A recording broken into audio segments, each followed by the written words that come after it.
Good morning, girls and boys. This is Chris, and today I'm continuing the theme of energy in motion, emotion. I hope you enjoy this little sketchpad video. It came out of a conversation I had with some clients the other day, and I used to deliver to workshops all over the world a program called Peak Savings Plan. It was financial mastery, and well, I hope you enjoyed this. Bye for now. G'day guys, it's Chris, and today I'm doing a great topic which is about emotion. So yesterday we talked on the program, we talked about the four elements of energy. It was build it, store it, stop the loss of it, and direct it. Now, direct energy means to cause what you want to come true. So it's called leadership. It's called relationship. It's called health. Now, directing your energy is really important. So the question is, when you direct your energy, you say, I would like to send my energy and use my energy. This is your energy over here. When you say, I want to direct it or use it, the question is, how much? That's all. Do you have this much? Do you have this much? Do you have a large amount of energy or a small amount of energy? Now, what happens when we run out of petrol, when we run out of energy? In other words, we just have this small amount of energy, because usually it's because we've got a leak in the tank. We start to fill the energy tank up with what we called yesterday substitutes. Not prostitute, substitute. And those substitute sources, we said, were food, and which feeds, food and drugs and alcohol and things. We said it was greed, which is becoming an absolute fixed-minded control freak, so that's control. We said sex, which is seeking approval, which is codependency. And last but not least, spirituality. In excess, spirituality means escapism, trying to get away from the world and find a mountaintop where you can live on, where nobody invades your stuck mind, so you can eat as much as you want and have as much sex as you need. This little nirvana up the top doesn't exist, but sometimes spirituality helps you escape. So those things energize us and fill this tank. So now the question becomes, when we want to direct our energy, what's the quality? Now this is really important. What's the quality of the energy in our tank? If we have a leak out of that tank of pure energy, which comes from nature, from living as nature intended,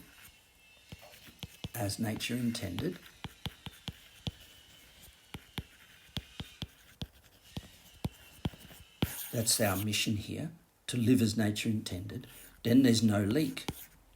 But if we don't live as nature intended, there is a leak. And then we use substitutes, and the energy that we use to direct to get what we want becomes toxic. And that means we start to sabotage what we build.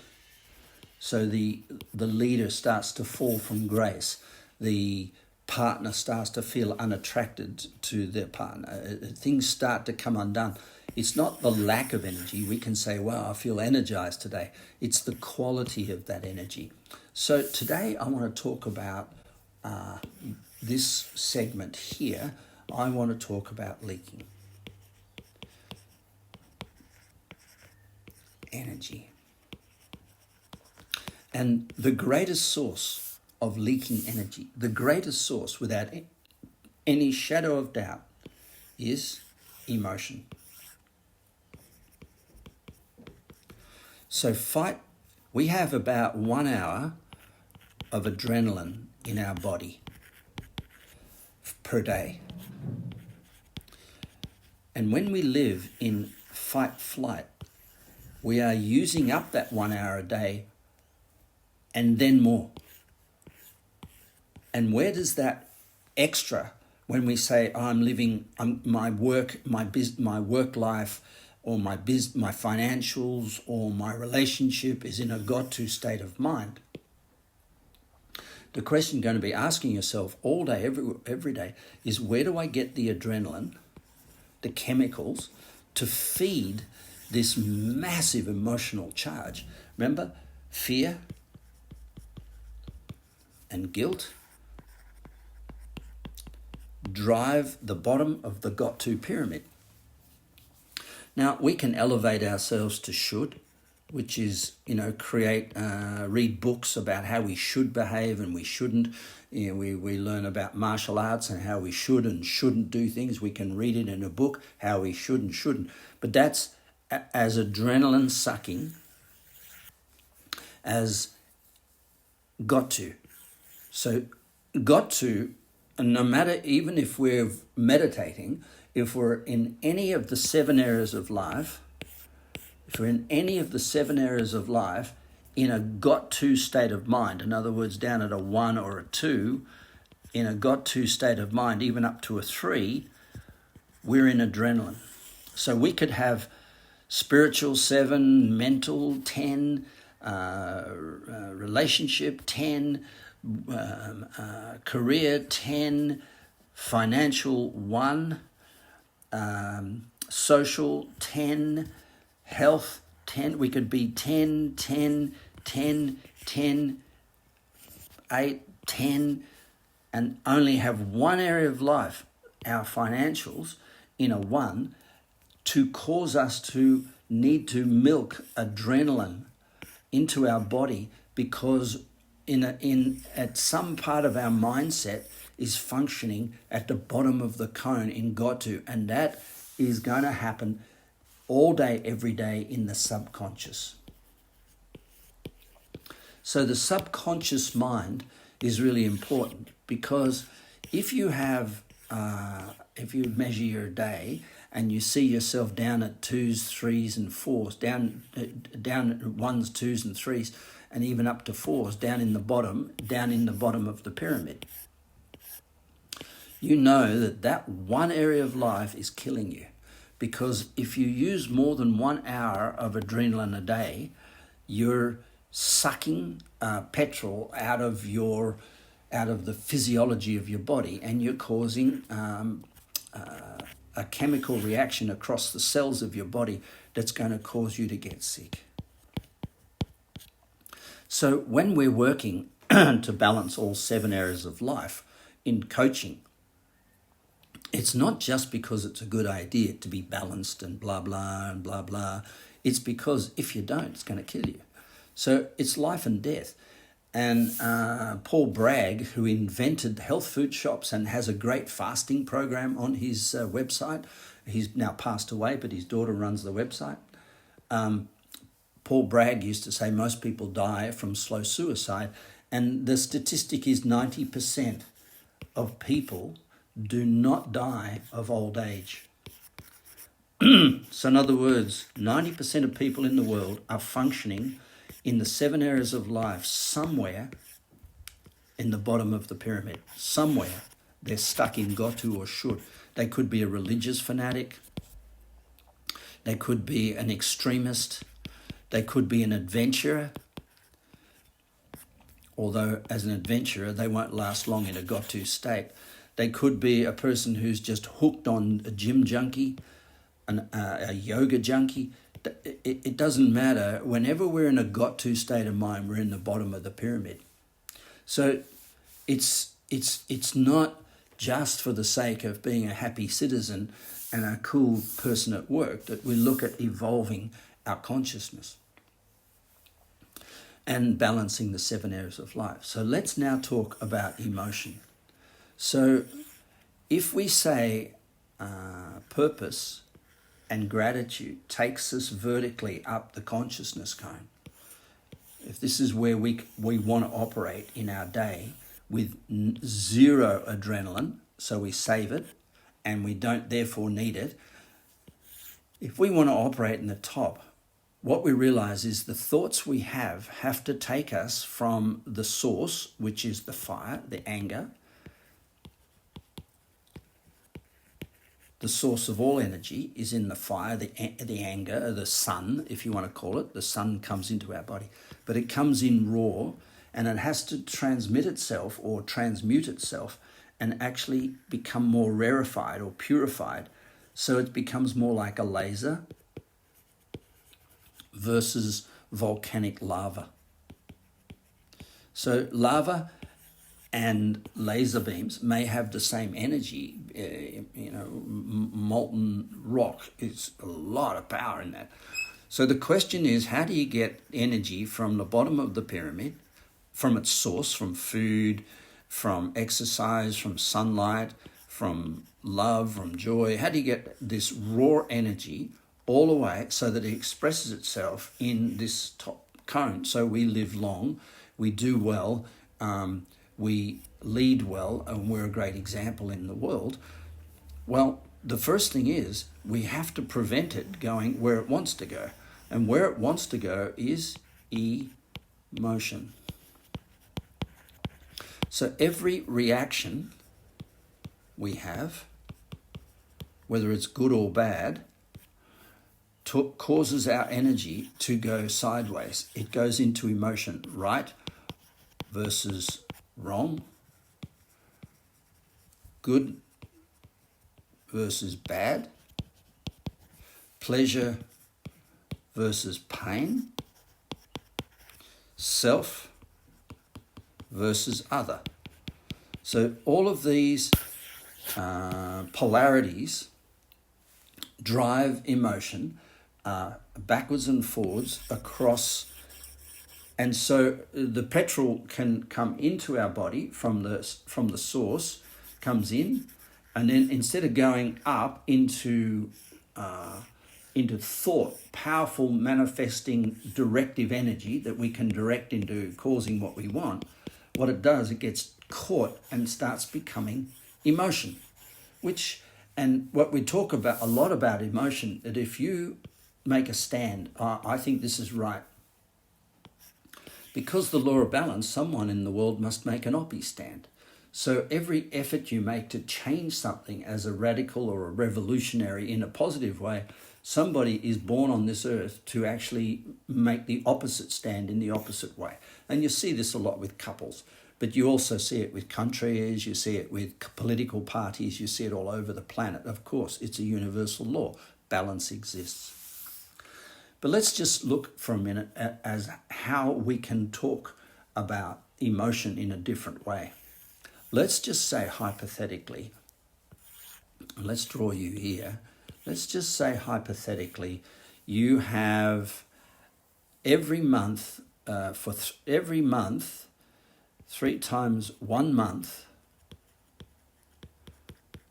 you need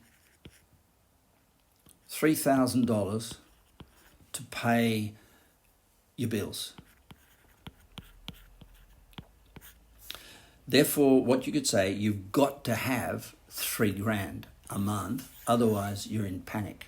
If you don't have this money, this $3,000 in your hand, you're in a got-to state of mind. But if you have $3,000 in the bank to pay next month's bills, you'll start thinking, what should I have?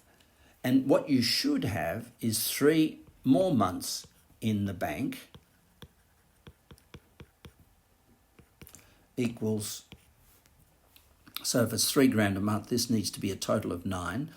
3 by, if we spend $3,000 a month, so 3 by 3, another 9. You need another $9,000 sitting somewhere on 3 months' call, so that you can take, if this if you lose your job, if you don't get income, if you don't get what you want, this 3 months becomes the money that feeds your got to. Then you need another 3 months up here.